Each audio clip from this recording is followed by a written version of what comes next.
Surprisingly, I didn't have trouble falling asleep. As I laid there in my bed, staring at the white ceiling, I knew I could go one of two ways. I could think about what I'd done, every detail, every deceitful, pleasurable moment I could bring to light, and really contemplate my actions. Our actions, or I could just be numb. I chose the latter. I'd never done anything remotely close to this. Not that I'd had to think about it before, but cheating with a married man was something I never planned on doing in my life. I wasn't sure how I would react if I recognized what I'd really done. Would I cry? Would I be physically sick? Would I run up to Ethan's room and beat the living shit out of him? Mostly I was afraid I wouldn't be bothered by the whole thing. I was afraid I had enjoyed myself more than I should have. It's now 3 in the afternoon and I haven't done anything today. I've been sleeping on and off between trying to think all morning. I need a new distraction, and at the moment, some Borderlands sounds just right. I might even smoke too. I slip on my black plaid pajama pants and walk out to the couch. I don't know if Ethan's here. Nicole's been gone all weekend at her sister's house,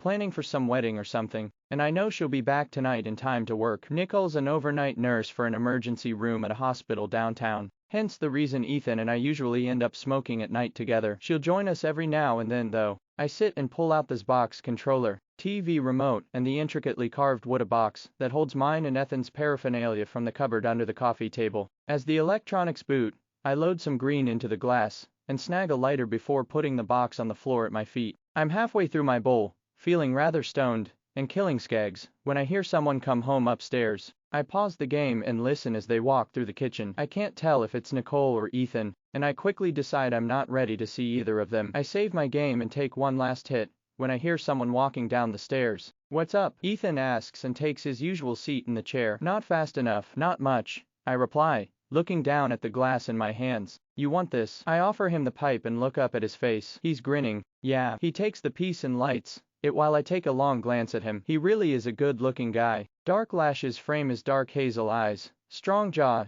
toned and tan skin, beautiful white teeth. Why haven't I been attracted to him before? I almost feel like a distorted window's been opened between us. I've always seen him, but never actually looked. It's time to go. I put away the controller and place the box on the couch. "You can finish that. I'll see you later," I say and stand to head for my room. "You leaving?" he asks. "Yeah. I've been lazy all day. I'm gonna go to the gym." This suddenly seems like the perfect time to go. "Cool. Have fun," he says, watching me retreat. I give him a quick smile and close my door behind me. I shake my head. Was I imagining the smug look on his face just now? Why is he making this so hard? Does he want more from me? Nicole's coming home today. He can't possibly think this can continue. I stop myself. I still haven't decided to think this through yet. I'm trying to remain detached, undecided on the subject. I start stripping and find my gym clothes. I just gotta say, working out stoned is a blast. Afterward, Alia invited me to her house where she, Chandler and Tanya were all hanging out. I joined them after my workout, glad to stay out a while longer. I'm beginning to like Tanya more the longer I get to know her. She's always so cheerful. She's Chandler's cousin,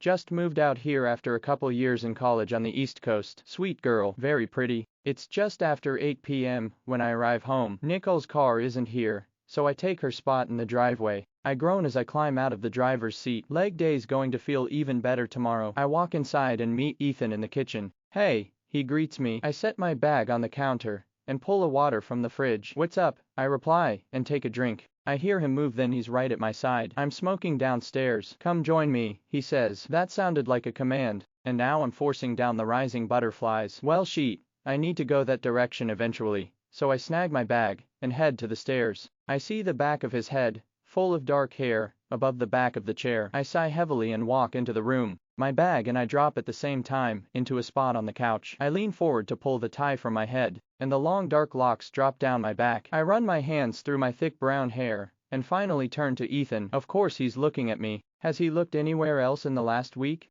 "How was your workout?" he asks as I hand it to him. "Pretty good." "How's your game?" I ask and look to the TV. "Good. Nicole made it home and left for work a little while ago, so I've just been chillin'." I nod and take a sip of my water. "You work tomorrow?" "Yeah, at 7. He says and hands me back the pipe. I take a hit and slouch further into the couch. I'm tired, but not tired enough to sleep yet. I'm gonna hop in the shower. I'll smoke when I get out." "Why not smoke in the shower?" he jokes. "Then I'd be leaving you without a bowl," I reply with a grin, and stand up to grab a towel from my bedroom. I walk back out toward the bathroom, and Ethan's there, grabbing my waist and pushing my back against the wall. I gasp and push at him. "What, Ethan? Stop." He keeps his hold around my rib cage, looking down at me. You don't want to? He asks, his eyes intent. I open my mouth but nothing comes out for a moment. We can't do this, I finally conclude with an obvious tone. So you don't want to? He asks once more. Ethan, you know why we can't do this. I push again for him to release me, beginning to get aggravated. Chanel, listen to me. I know what you're thinking,